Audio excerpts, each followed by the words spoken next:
হাসিনা বাইচে আছে কিনা আমরা জানি না, তার আজকে ভিডিও কলে আসা উচিত।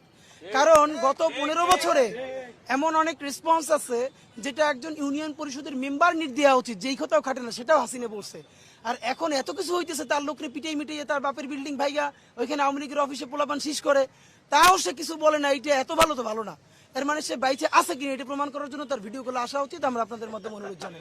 এই জন্য হইলো তার রাজনীতি আর নাই আসলে। তো এই জন্য বাকি যারা ছোট আওয়ামী লীগ আছে এরা এখন হাত পা ধুইয়া তবা কইরা বিচারের মুখোমুখি হইয়া তারপরে তারা ছেলে নতুন রাজনীতি করতে পারে। কিন্তু আওয়ামী লীগ গণকেস এটার আজকে প্রমাণ সন্ধ্যা পর্যন্ত হবে। তারা 1100 কোটি টাকা বাজেট করে এরপরেও যদি তারা প্রকাশ্য দিবে, লোক আপনি ভাবেন এত কিছুর পরে বিএনপি জামাত তো প্রকাশ্যে মিছিল দিছে না? তো এইখানে একটা প্রকাশ্য মিছিল আসতে বলেন না আওয়ামী লীগ, এখানে না।